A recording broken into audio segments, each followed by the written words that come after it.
My guest tonight is a comedian who's been seen in Jordan Peele's psychological thriller Get Out, as well as starred in his own Fox sitcom. Now you can see him starring in the much-talked-about Netflix movie. Everyone's discussing this movie, Bad Trip. Take a look. I'm not ashamed to say, I hope it always will stay this way. Right here. My head is off. Won't you stand up and Oh, it's starting.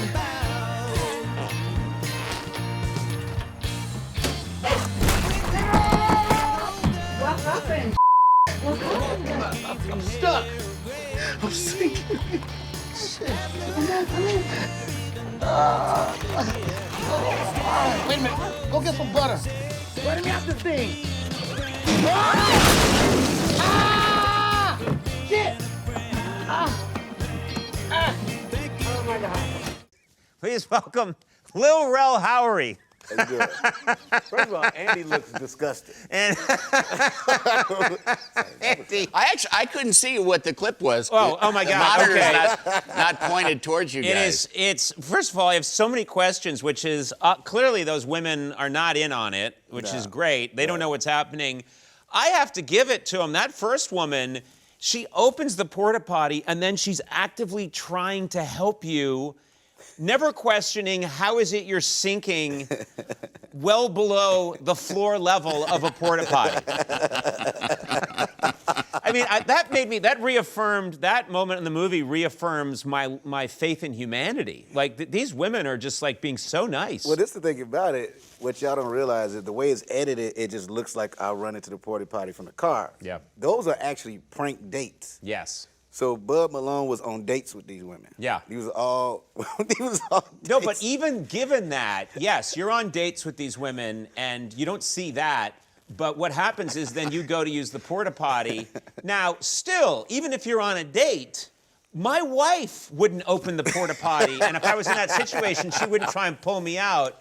That was impressive. I'm still, yes, you're on a date and you have some relationship with them, but I think that shows a lot of class on their part and bravery. I think they were really classy for that. And also, too, like, I was really disgusted in there. Like, I remember, like, when they yelled cut and we were done with the prank, and everybody like, oh, those throw-up sounds you was doing was great acting. I'm like, those wasn't sounds. I was really, it felt so disgusting. I don't care how much they clean that porta potty. Yeah. It's still a porta potty. Yes, it has probably previously been used. And they're like, no, we cleaned it. It hasn't been used in 20 minutes. You're good to go in there. Even if they tell you it's a brand new one straight out of the factory, that's the prop guy telling you, who might have just been like, yeah, just tell him that. Yeah. Just tell him that. I mean, that's the other thing is you were asked to do a lot. I'm told that you almost quit after the first scene. It's not an almost. The first scene we shot, I quit.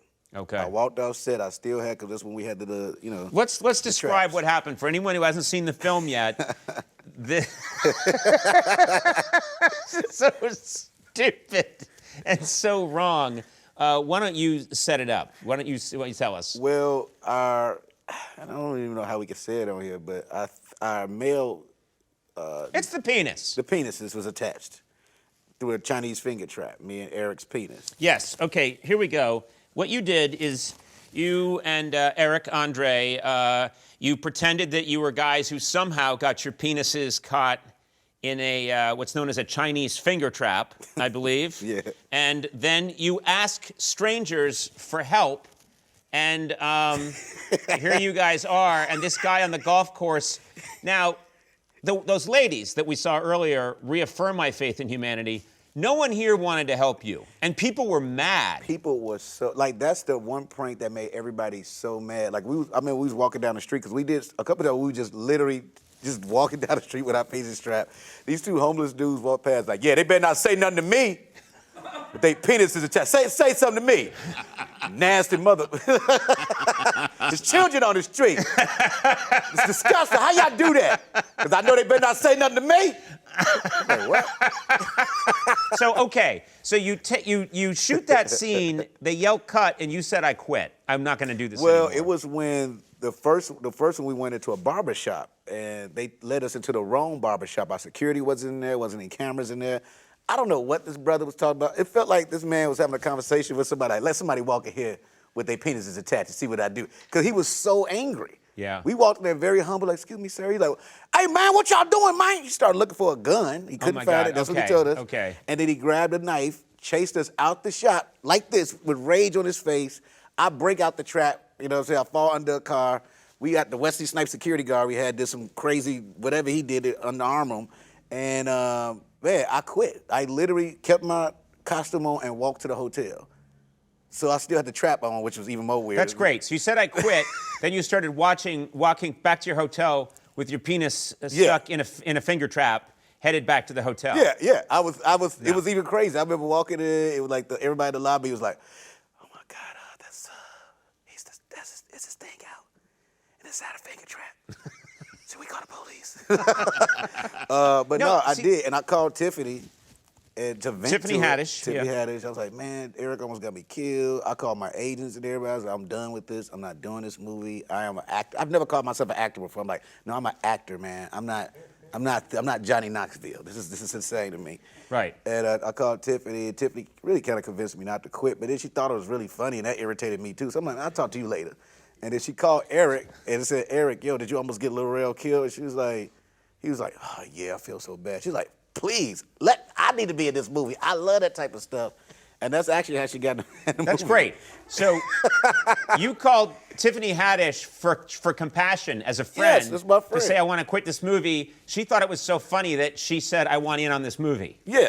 Okay, that didn't go the way you wanted it to. No, I was so mad. Like, you ever because she was laughing, I was dead serious, and she just cracking up. I was like, you know something? How about I get off this phone with you? You know, because I was still angry, but I wanted somebody to be like, he was wrong for that. But she didn't say he was wrong. She was excited about it. She's like, this is going to be great. I'm like, all right. There's tons of funny stuff in the film. There's some stuff that got cut because it didn't quite go the way you wanted it to. There's a hitchhiking scene. You and Eric are driving around in this car. Is that right? Is this correct? I feel like this is a trial.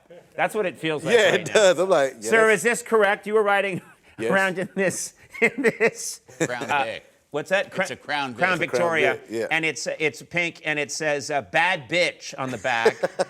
And sir, tell us what you and Mr. Andre were doing in this car.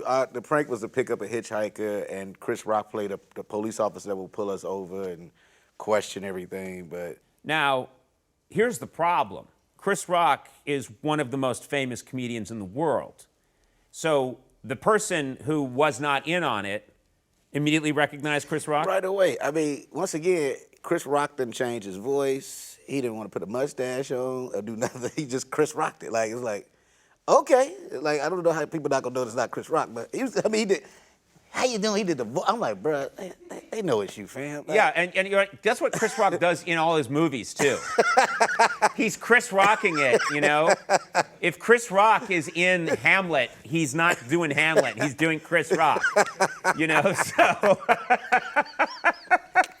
So the person right away was like, you're Chris Rock, and the whole thing is done. But what made it funny though, not outside the prank, is that people did know it was Chris Rock, and they were just entertained by watching Chris Rock do crazy stuff. Yeah. Chris Rock is shooting up the police car. Chris Rock is beating up Eric, and just people like, man, Chris Rock is crazy. Yeah. It just looked like we was a bunch of lunatics, and Chris Rock is crazy.